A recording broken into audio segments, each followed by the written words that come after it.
नमस्कार। आज के इस क्लास में हम लोग सीखेंगे बेसिक ऑफ स्टॉक मार्केट। ये स्टॉक मार्केट क्या है? ठीक है, ये स्टॉक मार्केट जो है ये क्या है, कैसे काम करता है, स्टॉक मार्केट की ज़रूरत क्यों पड़ती है, स्टॉक ट्रेडिंग क्या है, ठीक है, इसके बारे में हम लोग आज के इस एपिसोड में सीखेंगे और जानेंगे बहुत ही आसान भाषा में। अब यहां पर स्टॉक मार्केट की जरूरत क्यों पड़ी, इसके बारे में हम लोग समझेंगे। मान के चलते हैं कि यहां पर प्रवीण है, प्रवीण जी हैं और इनके पास एक कंपनी है। वो कंपनी क्या करती है? वो कंपनी है, या मैं मान के चलूं एक शॉप है, और वो शॉप है इनका पिज्ज़ा का। तो प्रवीण क्या काम करते हैं? पिज्ज़ा बनाते हैं। अब इनका काम इनकी मेहनत के बदौलत, इनके प्रोडक्ट के बदौलत बहुत बढ़िया फलता है, फूलता है, खूब बढ़िया चलता है। और प्रवीण का जो कैपिटल हो जाता है, ये हो जाता है, मान लेते हैं हम लोग 50 लाख रुपए का इनके पास कैपिटल हो जाता है। और प्रवीण का जो बिजनेस है ये बहुत ही अच्छा चल रहा है। अब प्रवीण सोचता है कि क्यों ना ये जो पिज्ज़ा का बिजनेस है इसको और भी ब्रॉड किया जाए, और भी एक्सपैंड किया जाए, क्योंकि मेरा जो प्रोडक्ट है ये पिज्ज़ा, ये बहुत ही हिट प्रोडक्ट है, बहुत ही यूनिक है, बहुत ही अच्छा है। तो जब मैं एक शॉप से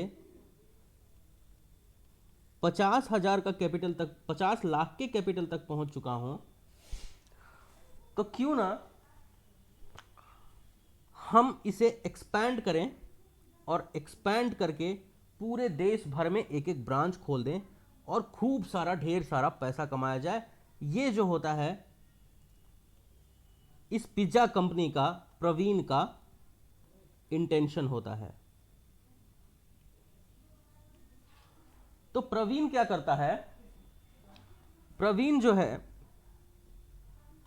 अब इस कंपनी को बढ़ाने के लिए, इस कंपनी के ग्रोथ के लिए प्रवीण को चाहिए 5 करोड़ रुपए। प्रवीण को नीडेड है 5 करोड़ रुपए, प्रवीण को चाहिए। तो अब जो है प्रवीण को ये 5 करोड़ रुपए कहाँ से मिलेगा? मित्र से, दोस्तों से? अमाउंट बहुत बड़ा है, नहीं मिल पाएगा। तो प्रवीण ये फैसला करते हैं कि ये आईपीओ लाएंगे। ठीक है, तो यहां से देखिए शेयर ट्रेडिंग का, स्टॉक मार्केट की कहानी शुरू होती है। कहां से? प्रवीण ने 5 करोड़ रुपए जनरेट करने के लिए क्या किया? आईपीओ लाया। तो आईपीओ का फुल फॉर्म क्या होता है? आई का मतलब होता है इनिशियल, पी का मतलब होता है पब्लिक, ओ का मतलब होता है ऑफरिंग। प्रवीण को चाहिए कितना? 5 करोड़। तो क्या प्रवीण अब चौराहे पे जाएं, माइक लेके चिल्लाएं, भैया आओ मेरे कंपनी में निवेश करो, मुझे पैसे की ज़रूरत है? प्रवीण ऐसा तो नहीं कर सकते, और इस तरह से कोई पैसा मिलेगा भी नहीं। तो प्रवीण के पास एक रास्ता है। क्या रास्ता है? प्रवीण लाते हैं आईपीओ। तो प्रवीण आईपीओ किसके थ्रू लाते हैं? एनएससी में क्वालिफाई होते हैं पहले प्रवीण। ठीक है, यहां पे एंट्री किसकी हो गई? अब ध्यान से देखना, समझना, बहुत ही मजा आएगा। बहुत ही सुंदर क्लास है, बहुत ही बेसिक चीज है, सीखना बहुत जरूरी है। यहां पे एनएससी की एंट्री होती है सबसे पहले। आईपीओ लाना चाहता है कौन? प्रवीण। किसके थ्रू? एनएससी के थ्रू जाना होगा। क्यों? प्रवीण को पैसा चाहिए, किससे? मोटा पैसा चाहिए, 5 करोड़। तो प्रवीण को चाहिए पैसा पब्लिक से। तो आईपीओ लाने से पहले एनएससी में जाता है प्रवीण, और एनएससी में उसकी जो ये पिज्ज़ा कंपनी है, एनएससी में क्वालिफाई होता है सबसे पहले कि हाँ इसका बिजनेस अच्छा है, सही ग्रोथ कर रहा है। एनएससी सारी चीज़ों को चेक करती है। चेक करने के बाद इसे मिलता है, प्रवीण को ग्रीन सिग्नल मिल जाता है कि ठीक है आप आईपीओ ला सकते हैं। इनिशियल पब्लिक ऑफरिंग से मेरा क्या तात्पर्य है कि प्रवीण जो है पब्लिक को ये कह रहा है कि आइए, और मेरे इस पिज्ज़ा कंपनी का परफॉर्मेंस बहुत बढ़िया है, आप आइए और आकर हमारे कंपनी में हिस्सेदार बन जाइए। तो अगर आप आईपीओ खरीदते हैं तो आप डायरेक्टली उस कंपनी में शेयर होल्डर बन जाते हैं। शेयर होल्डर बनने का मतलब कि जो भी, मान के चलो इतना बड़ा आईपीओ है, इसका आपने जो भी एक छोटा सा भाग खरीदा है, इतने प्रतिशत के आप इस कंपनी में मालिक बन जाते हैं। ये होता है आईपीओ, इनिशियल पब्लिक ऑफरिंग। अब प्रवीण को कितना चाहिए? प्रवीण को चाहिए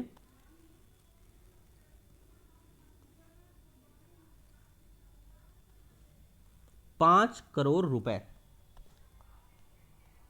5 करोड़ रुपए किसे चाहिए? प्रवीण को। तो प्रवीण क्या करते हैं?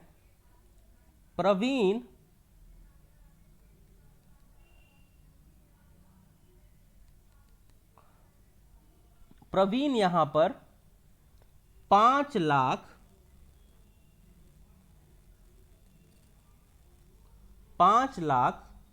शेयर्स आवंटन करते हैं, जिसका मूल्य है 100 रुपए। तो 100 रुपए के इन्होंने क्या किए? 5 लाख शेयर पब्लिक को ऑफर किए कि आइए ये 5 लाख शेयर खरीदिए। अब पब्लिक इस 5 लाख शेयर को खरीदती है 100 रुपए के भाव में। तो 5 लाख इंटू 100 करेंगे, अगर हम लोग इंटू 100 करेंगे तो बन जाता है 5 करोड़।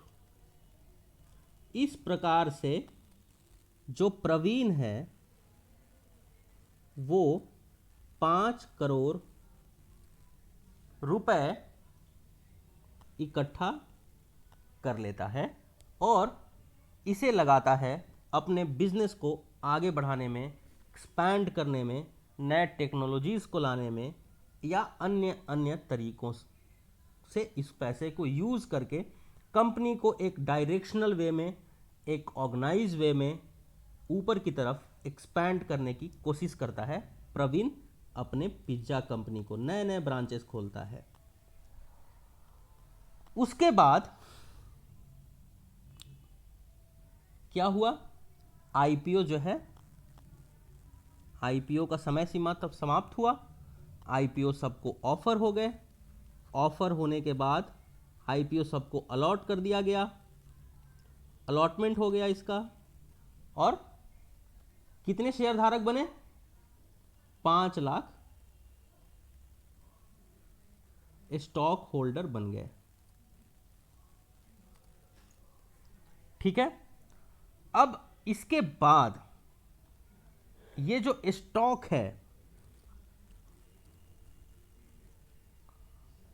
अब ये जैसे अब ये 5 लाख लोग तो हो, 5 लाख स्टॉक मार्केट में है। तो अब अगर किसी को बेचना हो अपना स्टॉक तो कहाँ बेचेगा? अब यहां पर एंट्री होती है द दलाल स्ट्रीट। यहां पर किसकी एंट्री होती है? द दलाल स्ट्रीट की एंट्री होती है। हमारा स्टॉक मार्केट, इसकी यहां पर क्या होती है? एंट्री होती है। एनएससी, बीएससी, यहां पर ये स्टॉक लिस्टेड हो जाता है। किसके लिए? ट्रेडिंग के लिए। अब मान के चलो शक्ति ने आईपीओ को खरीदा था।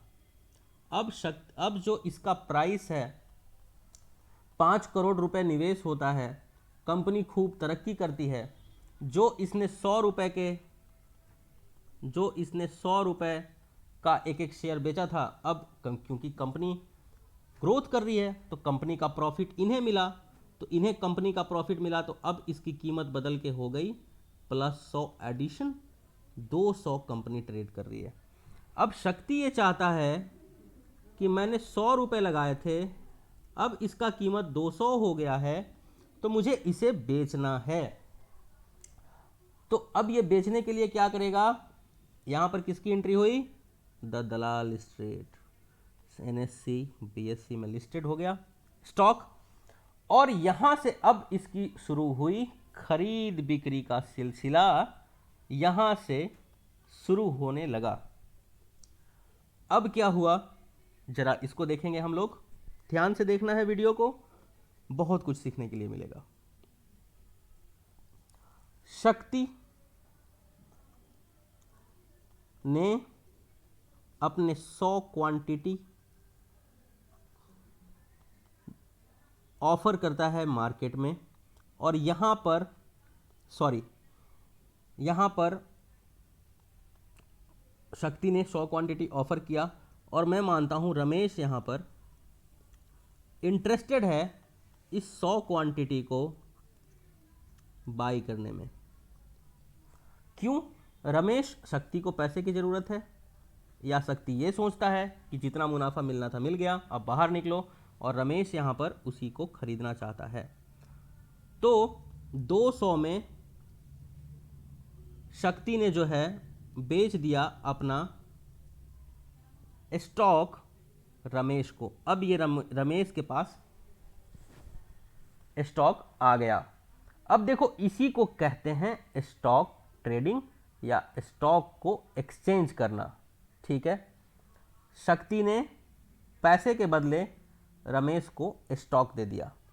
अब फिर इसकी कीमत बढ़ती है, 200 में खरीदा रमेश ने, 250 कीमत हो जाती है।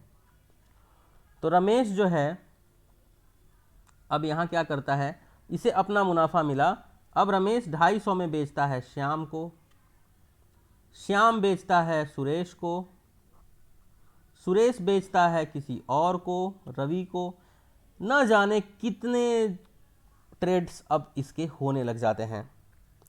इसी को हम लोग कहते हैं स्टॉक की ट्रेडिंग। अब आगे बढ़ते हैं। यहां पर रमेश ने 250 रुपए में स्टॉक को खरीदा, बाई किया, और श्याम ने इसको 250 पर क्या किया, स्टॉक को सेल कर दिया। ठीक है, श्याम ने सेल किया, रमेश ने बाई किया। क्या लेवल मिले हमें? मिल गया 250, एक लेबल मिल गया। अब ये जो स्टॉक है ये बढ़ते बढ़ते बढ़ते बढ़ते बढ़ते कहां तक पहुंच गया? 300 के लेवल तक। 300 के लेवल पे क्या हुआ कि मार्केट में रमेश जैसे न जाने कितने लोगों ने जो बाई किया था 250 पर, अब उन्हें ये लगता है कि स्टॉक का प्राइस 300 रुपये हो चुका है और अब स्टॉक में ज़्यादा वृद्धि की उम्मीद नहीं है। तो यहां पर रमेश क्या करता है, 300 में सेल कर देता है। ठीक है, किसे सेल कर देता है? और भी बहुत सारे ट्रेडर्स हैं, इंटरेस्टेड ट्रेडर्स हैं, उनको ये सेल कर देता है। 250 में बाई किया, 300 में सेल किया, इक्वल टू 50 RS का रमेश को प्रॉफिट हो गया। ठीक है, 250 और 300 दो लेवल्स आपको मिले, ध्यान रखेंगे, आगे बढ़ेंगे। तो ये 250 जो है ये है हमारा सपोर्ट, 300 जो है ये है हमारा रेसिस्टेंस। कैसे, इसको भी जरा सा देखते हैं हम लोग। इसको किस प्रकार से देखेंगे, 250 नीचे, 300 का लेवल ऊपर। मार्केट किस प्रकार से ट्रेड कर रहा है, 200 पर आता है, बाइंग्स आ जाती है, 300 पे जाता है, सेलिंग्स आ जाती है, फिर 300 से नीचे 250 पे आता है, बाइंग्स आ जाती है, 250 से ऊपर फिर 300 जाता है, यहाँ पर सेलिंग्स आ जाती हैं। तो हम ये मानते हैं, क्या मानेंगे, चलिए ऊपर के लाइन को कनेक्ट कर दीजिए, नीचे के लाइन को कनेक्ट कर दीजिए। तो ये जो 250 है यहाँ पर बार बार बाइंग आ रही है। क्या आ रही है, 250 पर इसकी बार बार बाइंग्स आ रही हैं और 300 पर सेलिंग्स आ रही हैं। तो जो बाइंग का जोन होता है इसे हम कहते हैं सपोर्ट जोन, और जो सेलिंग का जोन होता है इसे हम कहते हैं रेसिस्टेंस। रेसिस्टेंस और सपोर्ट से हमारा क्या तात्पर्य है कि 250 पे मार्केट जाता है तो उछल जाता है 300 की तरफ। क्यों, क्योंकि बायर्स जो हैं वो 250 पर इंटरेस्टेड हैं खरीदने के लिए, बढ़िया इसके अंदर खरीदारी आ जाती है हर 250 के ऊपर। और 300 जाने के बाद स्टॉक होल्डर्स को लगता है कि टारगेट हिट हो चुका है, स्टॉक इसके ऊपर नहीं जाएगा, तो यहाँ पे जो बाई करते हैं वो यहाँ पर सेल कर देते हैं। अब एक चीज और समझने वाली बात यह है कि स्टॉक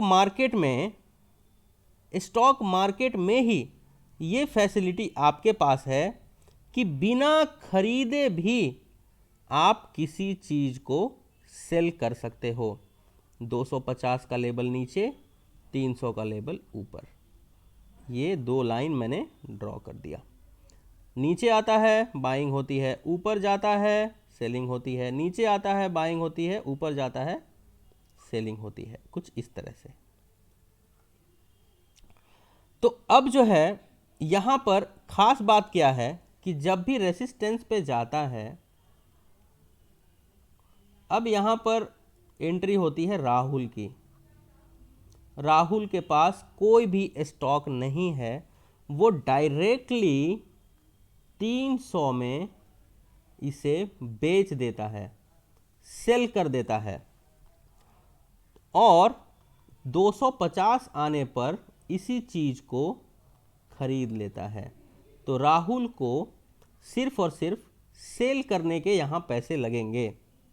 राहुल को जो है पैसे जो लगेंगे वो सिर्फ सेल करने के लगेंगे, बाई करने का प्रॉफिट मिलेगा। तो 300 में किसी भी चीज़ को मैंने सेल कर दिया और 200 में उसी चीज़ को मैंने बाई कर लिया, तो मुझे यहाँ पर प्रॉफिट हो जाता है 50 RS का। जी, आपका ये सवाल आएगा कि किसका, राहुल के पास तो कोई बाई थी ही नहीं, तो उसने सेल कैसे कर दिया। हाँ, स्टॉक ट्रेडिंग में हम सेल पहले कर सकते हैं और बाद में बाई करके हम लोग उसका प्रॉफिट जनरेट करना शुरू करते हैं। अब राहुल ने क्या किया, नहीं 250 है ये, तो 50 का प्रॉफिट हो जाता है। तो राहुल ने क्या किया, 300 में सेल कर दिया, मार्केट आया 290, राहुल को 10 RS का प्रॉफिट हो रहा है। मार्केट आया 270, राहुल को 30 का प्रॉफिट हो रहा है। मार्केट आया 250, राहुल को 50 का प्रॉफिट हो रहा है।